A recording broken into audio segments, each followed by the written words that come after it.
দুঃখজনক হলো বিচিত্র বাংলাদেশে আমরা ক্রিকেটের অঙ্গনে দর্শকদের এবং অফিসিয়ালদের খেলোয়াড়দের ক্লাস নেওয়া উচিত যে আইন কি বলে, কোনটা হলে কি হবে, কোনটা মানতে হবে। ডিপিএল ক্রিকেট হবে আর বিতর্ক হবে না, তা কি করে হয়? প্রতিবারের মতো এবারও ঢাকা প্রিমিয়ার ক্রিকেটে সবার নজর কেড়েছে আম্পায়াররা বিতর্কিত কল দিয়ে। দেশের সবচেয়ে বড় ওয়ানডে ফরম্যাটের টুর্নামেন্টে বছরের পর বছর মানহীন আম্পায়ারিংয়ের খেসারত দিচ্ছে ক্রিকেটাররা। বিসিবি কি দেখেও দেখে না? আপনারা যা দেখালেন, যা বললেন, পুরোটাই ক্রিকেটকে একটা ধ্বংস করার জন্য যথেষ্ট। আইন জানি না, প্লেয়াররা আইন জানে না, মিডিয়ার লোক আইন জানে না, আমরাও আইন জানি না যে what is the rule of the game. দেখেন, it was not a TV match, it was not a TV match. এই জন্য যে দেয়ার ওয়াজ নো ডিআরএস, এখানে ডিআরএস ছিল না। থার্ড আম্পায়ার বসে আছে, সে দেখবে, আম্পায়ার ফিল্ড আম্পায়ার তার কাছে রেফার করে দিবে।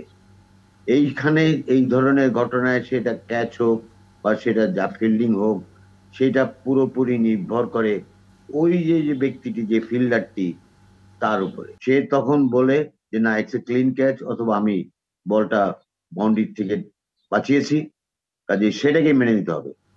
That is finding, that finding is final. এখানে আম্পায়ারদেরকে অহেতুক এই ম্যাচে দোষ দিয়ে কোনো লাভ নেই, বিকজ আম্পায়ার উইল ডিপেন্ড, তার no option on the fielder. তো ফিল্ডার যখন বলে যে না, ইটস এ ক্লিন ক্যাচ, তো it is a clean catch, এটা বিশ্বাস করবে, আম্পায়ার বিশ্বাস করেছে। এখন আপনি বলতে পারেন যে এরা ভিডিও দেখেছে, মোবাইল নিয়ে এসছে, এটার জন্য কিন্তু পেনাল্টি হওয়া উচিত। আইনগতভাবে কোড অফ কন্ডাক্টে যে সমস্ত টিম এগুলো করে, মাঠে মোবাইল নিয়ে আসে বা ওগুলো দেখায়, সেটার বিচার হয়, ফাইন হয়, সাসপেনশন হয়।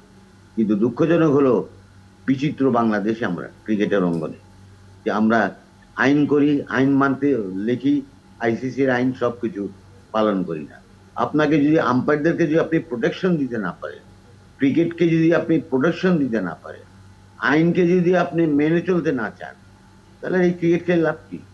হ্যাঁ, আমি বলবো না যে আমাদের দেশের খুব ভালো হচ্ছে, বিশেষ করে ফার্স্ট ডিভিশন, সেকেন্ড ডিভিশনে তো আর এখন সিনিয়র লেভেলেও দু একটা ম্যাচে হবে। আপনি আইপিএল দেখেন, বড় বড় ভুল করতেছে তারা, বিকজ তাদের ডিআরএস আছে, সেখানে শুধরে নিচ্ছে।